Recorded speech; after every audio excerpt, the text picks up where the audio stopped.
Okay, so a student says there's so much evil in the world, God cannot exist. This is a question that really stems from a number of suppositions.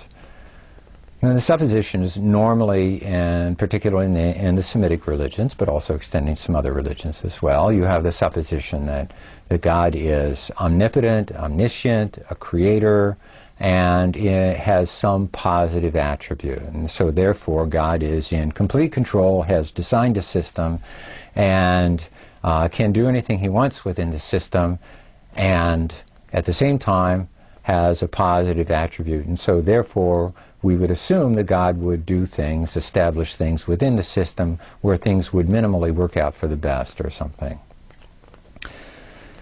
There is another supposition in the back of here that is not frequently framed, and yet needs to be, because I think that when we're talking about theistic systems, particularly in the West, it is a unspoken supposition, and that supposition is that God is rational.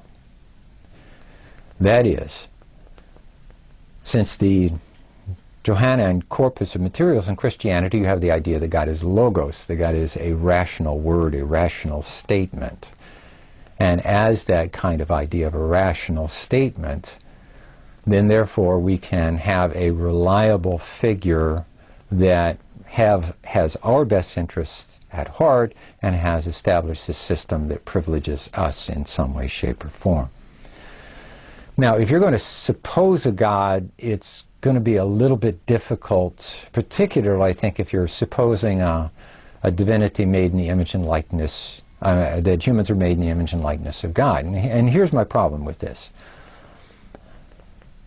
Human beings aren't rational.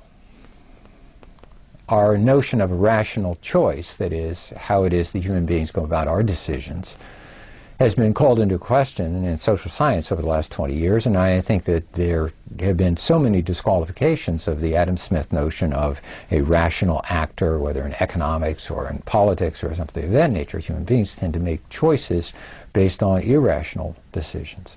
So if human beings are made in the image and likeness of God, one would assume, therefore, that God had an irrational component.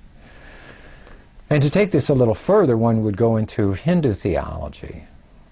And Hindus assume that God is primarily involved with the world because of enjoyment, or most particularly play.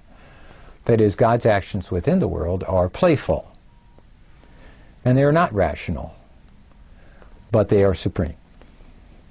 So one way to answer this within a completely theistic model or a theistic horizon would be specifically that of a notion of God as play.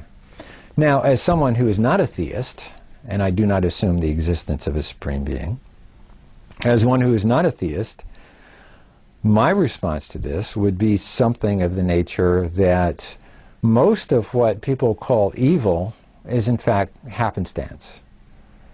So we have various circumstances like tsunamis or earthquakes or various other kinds of things that appear to be us to be evil because we are involved with those people or involved with our own bodies or involved with various other kinds of things, and we have a sense of loss, a sense of betrayal, various other emotions that we have.